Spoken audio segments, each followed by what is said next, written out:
These are the new Freewell filters for the DJI Osmo Action 4 and they are awesome. They are made of metal and have a color neutral glass coating that provides excellent image quality. They are simple to mount and unmount and they cost $100. A quick disclaimer, Freewell sent me these filters for review, but this video is not sponsored. All of the opinions expressed in this video are my own. With that said, let's start. In the box you will find these 6 filters, a magnetic carrying case, and a Freewell cleaning cloth. All of the filters have fantastic metal build quality with an oil-proof, scratch-resistant glass coating. Each filter weighs slightly above 7 grams and the installation process is very simple. You just take a filter and slide it directly onto the lens of the Action 3 or the Action 4. So yes, before you ask, these filters will work with the Action 3 and the Action 4. However, they fit a bit better on the Action 3. There is enough resistance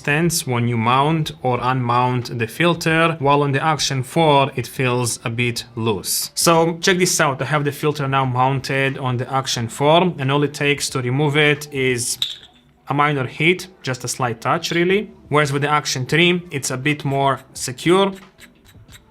I have to put a real effort to remove it.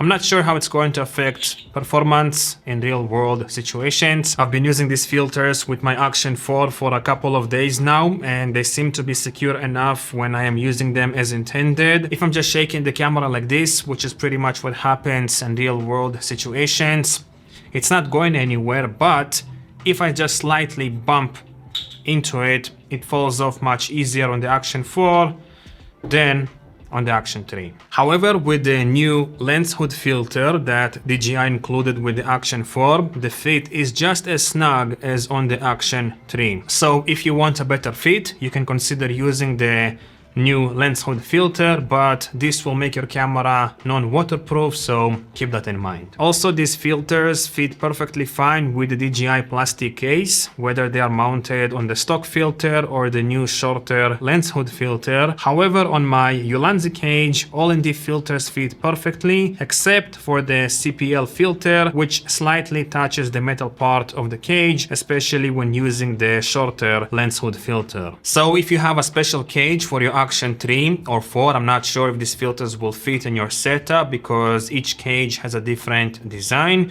but if you're using the Ulanzi cage like I do, all the filters will work, including the CPL filter, but it will slightly touch the metal part of the cage, which will potentially cause scratches in the long term. Moving on to performance, I tested these filters in the same location with the same camera settings, including the white balance set to 5600 Kelvin, and I got great results. Compared to the stock filter, the Freewell ND filters have no visible vignetting, but they do exhibit a minor loss in sharpness and a slight color shift towards red, which is especially noticeable with the ND8. However, when I say minor loss of sharpness, I really mean it. I had to zoom to about 300% to really notice a difference. As for the CPL filter, the sharpness is almost the same, but the color shift is a bit more noticeable. This time it shifts more towards yellow rather than red. Also, I want to mention that when shooting in a 4:3 aspect ratio with ultra-wide field of view and Rocksteady completely disabled to record gyro data, these filters will cause minor vignetting, but it's more noticeable when they are mounted on the new lens hood filter, and I don't think having slight vignetting when recording gyro data is an issue because anyways you're going to crop in when stabilizing your clips in post. To summarize, the Freewell DJI Action 3-4 filters are not perfect. The fit on the Action 4 can be a bit tighter, but the build quality, glass coating and performance are fantastic. And by the way, if you're a total beginner and you don't know what these filters do, here's a quick explanation. ND filters are essentially designed to reduce exposure when you slow down the shutter speed to achieve a natural motion blur effect in your image. To achieve this effect, you set the shutter speed to double the frame rate. However, if you do this in daylight, you'll end up with an overexposed image, which is why you use ND filters to reduce the exposure. As for the CPL filter, its main purpose is to reduce reflections from water,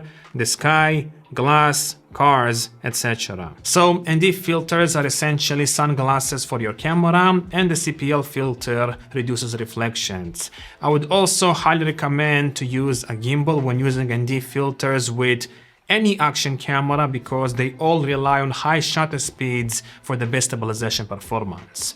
Anyhow, thanks for watching, leave your comments down below and I'll see you again soon. Peace.